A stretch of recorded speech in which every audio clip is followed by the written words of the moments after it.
Isang mapagpalang araw po sa lahat. Ngayon pong mahal na araw ay may inihandang espesyal na handog sa inyo ang Tibagan San Jowa Church. Ikaw ba'y makasalanan? Alam mo ba na walang taong matuwid, wala ni isa? Kaya tayo hindi nakaabot sa kaluwalhatian ng ating Panginoon. At dahil sa pagtalikod natin sa Kanya, tayo makakatanggap ng parusang kamatayan. Salamat sa ating Panginoon na nagbigay sa Kanyang bugtong na anak upang sino mang tumanggap sa Kanya ay hindi mapahamak at magkaroon ng buhay na walang hanggan. Masasaksihan natin ngayon ang buhay ng isang taong binago at pinatawad ng Panginoon. Si Christine Bautista na dating pasaway na kabataan at ngayon ay leader at Sunday school teacher na ng mga bata. Hello po, Ate Mel. So, kamusta ka ngayon bilang isang Kristiyano? Okay naman po. Nakakapagod pero nagpapatuloy ka na. Masaya ka ba ngayon sa buhay mo? Masaya naman po. So, pwede mo bang ikwento sa amin kung paano ka binago ng Panginoon? Yan, isang mapagpalang araw po sa ating lahat at maraming salamat po sa opportunity na makapagbahagi ng salita ng Diyos sa bawat isa na narito. Ang mensahe po natin ngayon ay matatagpuan sa 2 Corinthians chapter 5 verse 11 to 21. Ang mensahe po na ibinigay sa akin ng Diyos sa araw na ito ay pinamagatan na buhay na binago ng Diyos. So, bago po ako magsimula sa mensahe ko, nais ko lang pong magtanong sa bawat isa. Nais ko mag-iwan ng tanong sa bawat isa. So, ano ba ako dati? Ano ba tayo dati? Masaya ang aming pamilya, meron kaming sariling bakery, at tulong-tulong kaming pamilya sa pagmamanage nito. At pagkatapos ng gawa ay sabay-sabay kaming kumakain at nagsasaya.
Nagbago ang lahat nung na-hold up si Mama habang nagre-relasyon siya at naging dahilan para isarado namin yung bakery namin at kinailangan namin umuwi ng Bohol kasama si Papa habang si Mama naman ay naiwan dito para magtrabaho.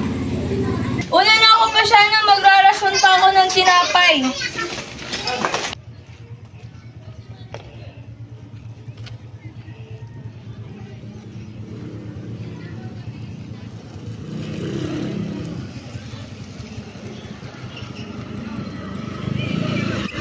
Hold up to! Huwag po! Bibigay ko po lahat eh! Huwag niyo lang po ako saktan! Huwag po! Huwag po!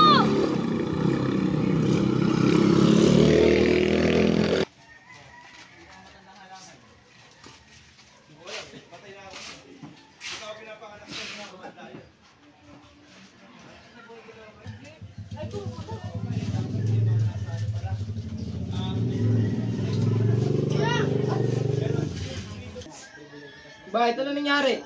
Nakahit na ba ako? Saan? Paano nangyari? Ang tanga-tanga mo naman.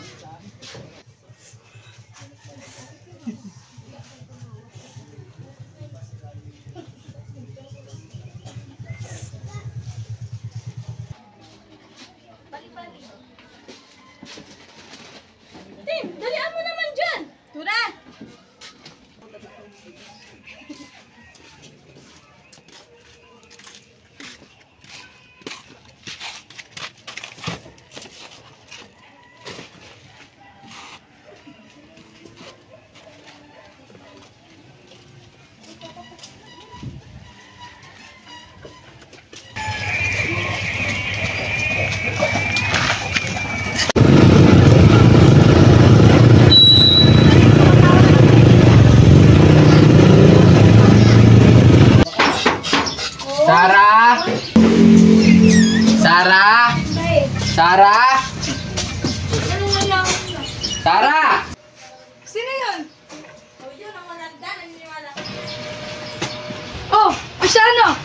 pala kayo. Yun na ba si Christine? Ang laki na.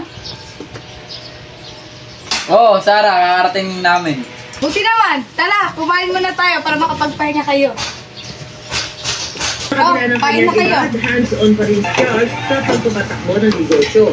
Laki ng negosyo, mas malaki ang responsibility mo. Kung isang pagkamali, lahat yan, domino yan. Pag-uwi namin ng Bohol, nakitira po kami kila Tita Sara sa kapatid ni Papa.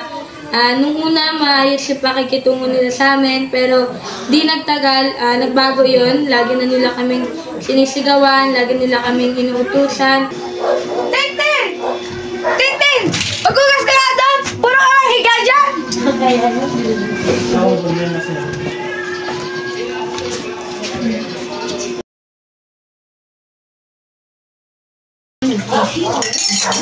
ka nga doon!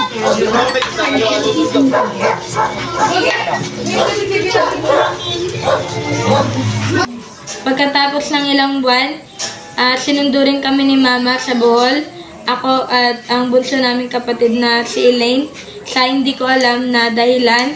At habang nagtatrabaho siya ay nakitira muna kami kila ate, Sheila.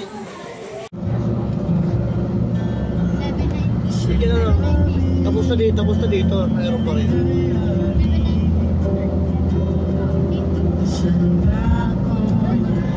Pero dahil hindi rin maganda yung naging pagtrato sa amin ni ate, sinundo kami ni Mama at inuwi kami sa May Kawayan. Yun nga lang, pagdating ko ng May Kawayan, dahil laging nasa trabaho si Mama, lagi malaya ako, kaya naging palainom ako, mabarkada, at naging basagolera. Tintin na din! Tintin na din! Ano, Tintin? Puro kayo laya sa sige. Di ka na magintindi dyan, hapon na. Yung urungin doon na nakatambak. Nung oras na, may usapan pagdating ng alas 6, uuwi na, tapos nandun pa kayo sa layas ng dalawa. Ha? Puro kayo ano ha? Puro ka ano ha? Sinabi, uwi na. Uwi na. Uwi na. Uwi na. Pagkatapos mo dyan magluto ha, maglatag ka na doon. Tapos mag-ano na kayo, hindi puro kayo gala. Ma, kunin mo na kami dito kay ate. Lagi niya kaming pinapalo eh. Bakit palagi mo silang pinapalo? Pasaway eh. Kukunin ko muna sila ha. Sheila, alis na kami!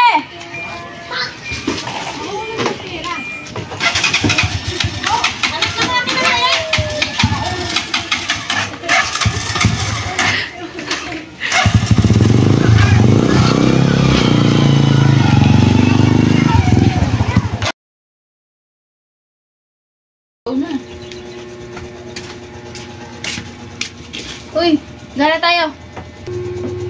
Bawal ako eh, papagalitan ako ni Mama. Hayaan mo na yung mama mo, tara na! Di ka papagalitan nun. Sige na nga. Tara na. Mag-iinom ba tayo? Oo, tara. Uy, alam mo ba? Si ano yung kapitbahay niya dun, buntis daw. Oo, tapos tayo aminin na anak niya. Ako yung babaeng yun talaga, napakarot, no? Kung sino-sino kasi na laki yung nilalandi. Tin! Anong oras na? 10 oras na ng gabi ah! Kababae mong tao, uwian ba yun ng matinong babae? Muwi ka na! Papasundo kita sa ate mo bukas! Muwi ka na ah! Muwi ka na! Dahil nga naging masagolera ko at mabarkada, na pagdesisyonan ni Mama na ipasundo ako kay ate at disiplinahin ako at iuwi ako dito sa Tibagan. At dito nagsimula yung buhay ko bilang isang Kristiyano.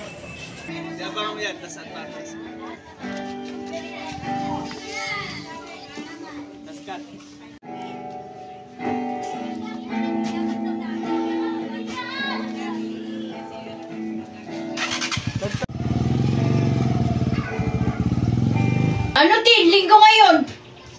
Ayoko magsimba. Yan, sige! Yan ang gagawin mo, hindi ka magsisimba. Pag hindi ka nagsimba, tingnan mo. Magsimba ka linggo ngayon. Numabago naman yung buhay mo. Numabago naman yung pag-uugali mo. Ano nga?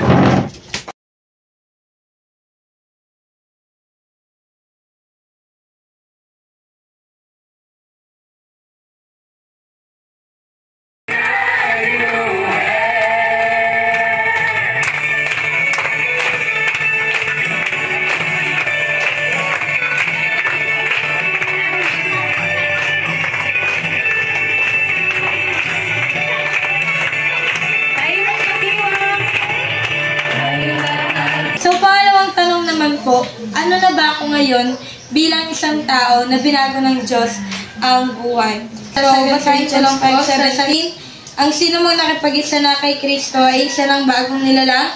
Ang mga dating bagay ay naglaho na, narito na ang mga bago. So, sabi po sa salita ng Diyos na ako, na simula nang tinanggap ko si Jesus, simula nang nakipagkaisa ako sa Kanya, simula nang tinanggap ko si Jesus, na aking tagapagligtas, ako po ay nabago na. Ako po ay hindi na makasalanan, hindi na ako yung dating Christine na makasalanan, hindi na ako yung dating Christine na namumuhay ayon sa sariling kalooban, hindi na ako palaaway, hindi na ako nagmumura, hindi na ako sumasagot sa magulang ko, isa na akong bagong nilalang at kalakip ng pakikipag-isa ko kay Kristo. Simula na ako'y naging bagong nilalang, binigyan niya ako ng buhay na walang hanggan, buhay na may kaligtasan.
Yun lamang po, and to God be all the glory.